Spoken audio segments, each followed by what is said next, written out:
여러분 안녕하십니까? NBS 뉴스 24입니다. 2018년산 쌀 목표 가격 합의가 또다시 무산됐습니다. 쌀 목표 가격을 규정한 법률 개정안이 여야 간의 이견으로 아직까지 국회 논의 수위를 통과하지 못한 겁니다. 네, 쌀 목표 가격을 규정하는 법안을 포함해 400건 넘는 농업 농촌 관련 법안이 국회 농해 수위에 발이 묶여 있습니다. 농업 농촌의 발전과 농가 소득 제고를 위해 국회가 관련 법안을 신속히 처리해야 한다는 주장이 거셉니다. 강창호 기자가 보도합니다. 2018년산 쌀 목표 가격 합의가 국회에서 불발되며 농업 농촌 관련 법안을 조속히 처리해야 한다는 목소리가 높아지고 있습니다. 국회 농림축산식품해양수산위원회는 지난 20일 전체 회의를 열고 쌀 자동시장 격리제의 시행 근거를 담은 양곡관리법 개정안과 치유농업 연구개발 및 육성에 관한 법률 제정안 등을 의결했습니다. 하지만 농업계의 관심을 모았던 쌀 목표 가격은 이번에도 결정되지 않았습니다. 국회 농해수위가 쌀 목표 가격 재설정과 공익형 직불제 도입 방안을 다룬 농업소득의 보전에 관한 법률 전부 개정안을 처리하지 못한 겁니다. 쌀 변동직불금의 기준이 되는 목표 가격은 5년마다 새로 결정됩니다. 80kg 한 가마당 18만 8천 원이었던 기존 목표 가격은 2013년에서 2017년산에 적용되고 역할을 끝냈습니다. 새로운 목표 가격은 정상대로라면 지난해 결정됐어야 하는데 아직도 정해지지 않은 겁니다. 직불금 지급이 지연되면서 영세 소농들의 경제적 어려움이 가중되고 있습니다. 농해수위는 지난 18일에도 법안 심사 소위를 열고 목표 가격을 논의했지만 합의에 이르지 못한 바 있습니다. 여야는 2018년산 쌀에 대한 변동 직불금이 지급되도록 목표 가격을 80kg 한 가마당 21만 1천 원 이상으로 설정한다고만 합의했을 뿐 최종 금액을 놓고 여전히 입장차를 보이고 있어서입니다. 쌀 목표 가격을 규정하는 농업소득보전법 외에도 농해수위에 계류 중인 법안은 모두 423건에 달합니다. 농업계 현안을 담은 관련 법안 처리가 제대로 이뤄지지 않고 있는 겁니다. 농민단체들은 농업 농촌 관련 법안 처리를 더 이상 미뤄서는 안 된다며 강한 불만을 드러냈습니다. 한국농축산연합회는 성명을 통해 여야 간 협의를 진행해 쌀 목표 가격을 하루빨리 설정하고 공익형 직불제의 재정 규모도 확대하라고 주장했습니다. 그러며 농해수위를 비롯한 여야 지도부가 직무유기를 자행하고 있다며 비판의 목소리를 높였습니다. 쌀 목표가요 지금 정치 국회에서 2년 넘게 보류되고 있는데 이것은 분명하고 정확하게 국회의원들의 직무유기라고 봅니다. 그래서 저희 농민단체에서는 이번에까지 이 정치적인 해석을 가지고 보류하고 있다고 보면은 저희는 법적으로 대응할 것이며 한국농업경영인중앙연합회도 농업농촌 관련 법안 처리를 미루는 정치권을 비판하는 성명서를 발표했습니다. 한농연은 여야가 농업농촌 관련 법안들을 정치적 도구로 삼아서는 안 된다며 목소리를 높였습니다. 관련 법안들이 농민들에게 실질적인 도움이 될 수 있는지만 따져 합의점을 찾아야 한다는 겁니다. 농업소득보전법 같은 거는 농민들 굉장히 불안하게 생각하고 있는 부분인데 소득에 대한 구체적인 명시가 없으니까 불만이 상당히 많거든요, 지금. 국회가 계속 이어진다면 이 문제부터 우선 처리되고. 정기국회 종료까지 앞으로 20일도 채 남지 않았습니다. 농업농촌 관련 법안 처리를 촉구하는 농민들의 목소리가 더욱 거세질 것으로 보입니다. MBS 뉴스 강창호입니다. 정부와 지방자치단체가 아프리카 돼지열병 확산을 막기 위해 멧돼지 포획에 총력을 기울이고 있습니다. 문제는 이 멧돼지들의 사체 처리가 부실해 ASF 방역에 구멍이 뚫리는 것 아니냐는 우려의 목소리가 나오고 있습니다. 이현경 기자가 보도합니다. 아프리카 돼지열병 확산을 막기 위해 정부와 지자체가 접경지를 중심으로 야생 멧돼지 포획에 총력을 기울이고 있는 가운데 멧돼지 사체 관리에 관심이 쏠리고 있습니다. 현재 멧돼지 사체 방역 관리는 수색조가 사체를 발견하면 시료를 채취하고 현장에 묻는 방식으로 이루어지고 있습니다. 시료 채취 결과가 나오려면 시간이 오래 걸리기 때문에 양성, 음성 구분 없이 발견되는 대로 사체는 즉각 매몰됩니다. 문제는 멧돼지 사체가 부실하게 처리되는 경우가 많다는 겁니다. 일선에서 멧돼지 사체 수색 작업을 하는 한 관계자는 사체는 주로 산지에서 발견되는데 규정대로 매몰 작업을 하는 것이 어려워 대충 구덩이를 파서 묻는 경우가 많다고 밝혔습니다. 환경부의 야생 멧돼지 ASF 표준 행동 지침에 따르면 원칙적으로 멧돼지 사체는 발견 장소에 매몰해야 하며 이때 매몰 구덩이는 사체로부터의 지표까지의 간격이 2.5m 이상 돼야 합니다. 또 사체 투입 후 생석회와 함께 흙을 덮고 다시 지표면에서 1.5m 이상 흙을 쌓아 올려야 합니다. 하지만 보통 2인 1조로 이루어진 수색대가 이 모든 작업을 하기엔 역부족이라는 게 현장 반응입니다. 그렇다고 둘이서 200kg에 달하는 멧돼지를 산에서 끌고 내려오는 것도 어려워 부실하게 처리될 수밖에 없다는 겁니다. 규정에 맞게 매몰 작업이 이뤄지지 않으면 사체를 덮은 봉토가 훼손될 가능성이 있어 농가의 우려는 여전합니다. 농민들은 비가 많이 쏟아질 경우 멧돼지 사체가 노출돼 바이러스가 전파되지 않을까 걱정이라며 우려를 나타내고 있습니다. 이처럼 방역상 우려가 큰 상황인데도 환경부는 ASF 양성 판정이 나온 멧돼지의 매몰지 주변에 울타리를 쳐서 사람이나 야생동물이 출입하지 못하도록 조치하고 있어 문제 없다는 입장입니다. 이에 ASF 양성 멧돼지 폐사체를 고온 고압으로 처리해 기름 등으로 분리하는 렌더링 방식으로 처리해야 한다는 지적이 잇따르고 있습니다. 그거는 2차 감염의 우려가 상당히 높으니까 힘들어도 사실은 이동식 렌더링이나 또 간이식으로 렌더링을 거점 지역에다 설치를 해서 렌더링을 통해서 처리를 하는 게 전염병 방지에는 가장 좋은 방법이긴 하죠. 쉽게 땅을 팔 수 있는 장비나 멧돼지를 안전하게 옮길 수 있는 장비 지원이 필요하다는 지적도 제기됐습니다. 멧돼지 사체 처리에 대한 현장 점검과 함께 이에 대한 대책 마련이 시급합니다. NBS 뉴스 이영경입니다. 종균과 배지를 수입해 국내에서 키운 표고버섯의 원산지 표시 기준이 변경됩니다. 현재는 종균을 접종 배양한 국가명과 생산 국가명을 각각 별도로 표시해야 하는데 2021년부터는 종균 접종부터 수확까지의 기간을 기준으로 재배 기간이 가장 긴 국가명만 표시하도록 한 겁니다. 중국산 톱밥 배지를 견제하기 위한 조치이기는 하나 악용될 소지가 있어 보입니다. 보도에 윤슬기 기자입니다. 정부가 최근 표고버섯의 원산지 표시를 재배 기간을 기준으로 변경했습니다. 국내 배지 시장의 60% 이상을 값싼 중국산 배지가 차지하는 상황에서 국산 배지 산업을 지키기 위해서입니다. 기존 농수산물의 원산지 표시 요령에 따르면 수입 배지에서 자란 표고버섯의 경우 생산국과 접종 배양국을 각각 표시해야 합니다. 이는 외국에서 종균을 접종 배양한 배지를 국내로 들여와 수확할 수 있는 표고버섯 재배의 특수성 때문입니다. 배지는 종자로 분류되기 때문에 외국에서 종균을 접종한 배지를 수입해도 국내에서 버섯으로 수확하면 국내산으로 표시할 수 있습니다. 하지만 버섯을 구입하는 소비자들은 국내산과 접종 배양국 중국이 병기되어 있어도 무엇을 의미하는지 모르는 경우가 많습니다. 그저 국내산이라는 말만 보고 구매하기 쉬워 제도의 실효성이 떨어진다는 문제가 지속적으로 제기됐습니다. 이에 지난달 농림축산식품부는 표고버섯은 종균 접종부터 수확까지의 기간을 기준으로 재배 기간이 가장 긴 국가를 원산지로 표시하기로 개정했습니다. 현행 수입 배지는 국내로 수입되기 전 접종 배양에 120일가량이 소요되고 수입 후 최대 45일 정도면 수확이 끝나기 때문입니다. 따라서 관행대로 버섯을 재배하면 원산지로 중국을 표시해야 됩니다. 하지만 전문가들은 이번 개정안에 큰 빈틈이 있다고 지적합니다. 개정안의 재배 기간이 가장 긴 국가란 말을 역이용하면 종균과 배지는 여전히 중국산을 쓰면서도 버섯은 온전히 국산으로만 표시해 판매할 수 있어서입니다.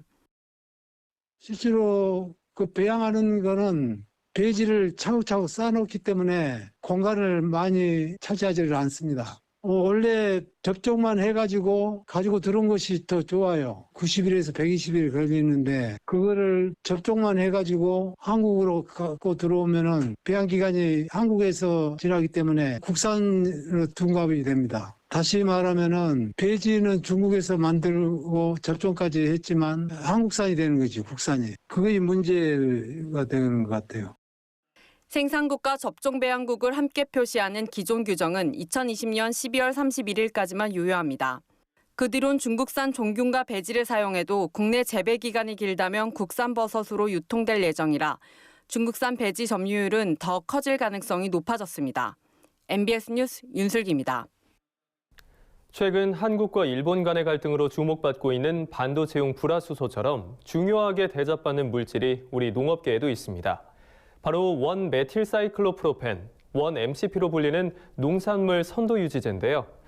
지금까지는 미국의 한 기업이 제조 저장에 관한 특허를 갖고 판매 중이었지만 이번에 국내에서도 관련 기술이 개발됐습니다. 국내 신선 농산물의 수출길이 더 활기를 띨 것으로 기대됩니다. 이연경 기자가 보도합니다. 경상남도 농업기술원이 도내 수출 신선 농산물인 단감의 경쟁력 향상을 위한 신선도 유지 기술을 개발했습니다. 경상남도 대표 농산물인 단감은 매년 5,000톤 이상 동남아시아와 북미 지역으로 수출하는 주요 수출 농산물입니다.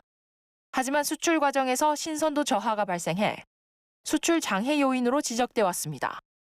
이에 경남도 농업기술원은 이러한 문제점을 해결하기 위해 신선 농산물 품질 유지에 탁월한 효과가 있는 것으로 알려진 물질인 원메틸 사이클로프로펜의 합성 장치 및 방법에 관한 기술을 개발하고 특허 등록했습니다.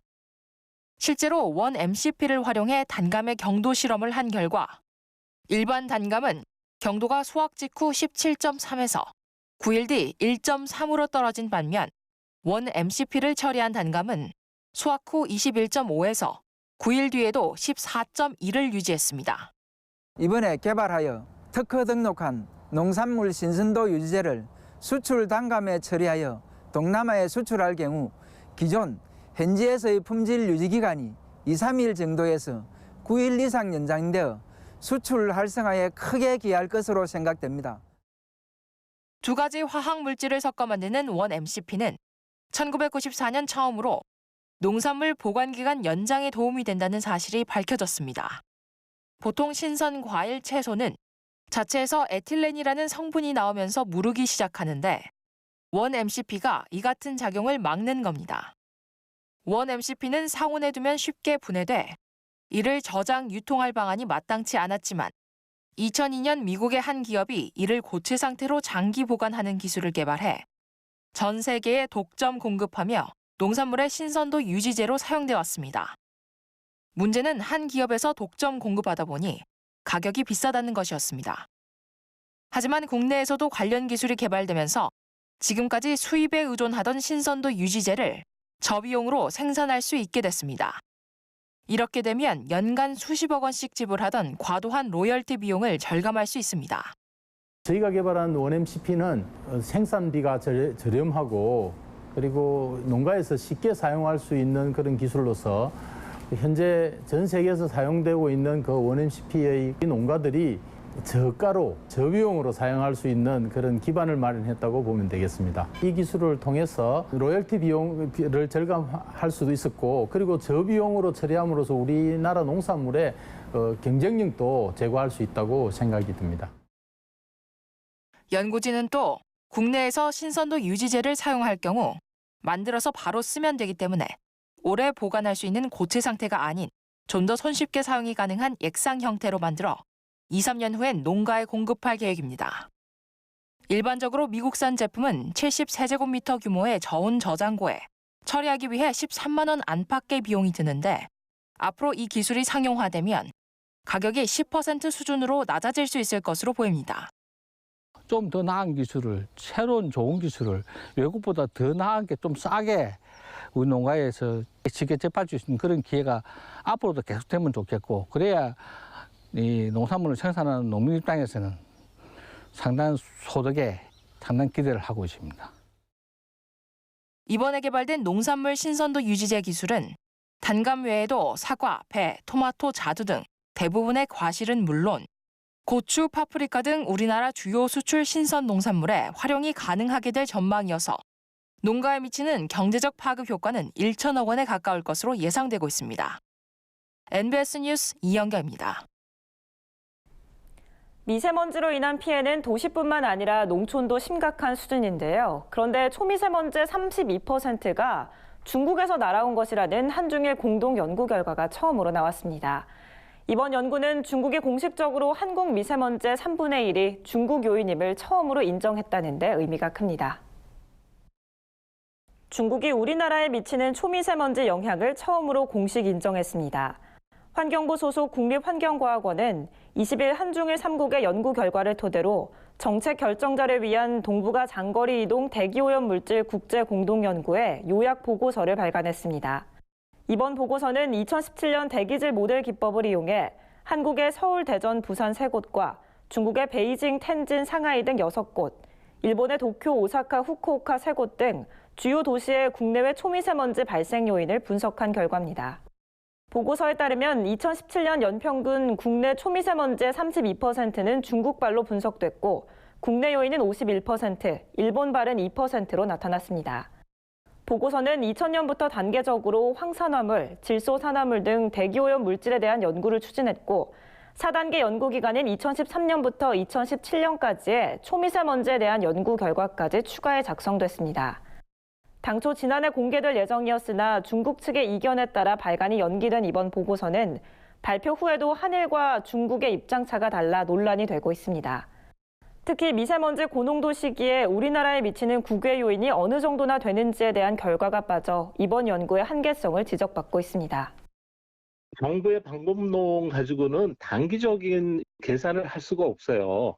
또 합의라는 용어 자체가 재미있잖아요. 그렇게 그 과학적인 사실을 규명한다는 얘기를 하지 못하고 한중일 세 나라에서 정치적 판단 하에서 합의를 했다는 말을 듣고 과학자들은 좀 놀랐어요.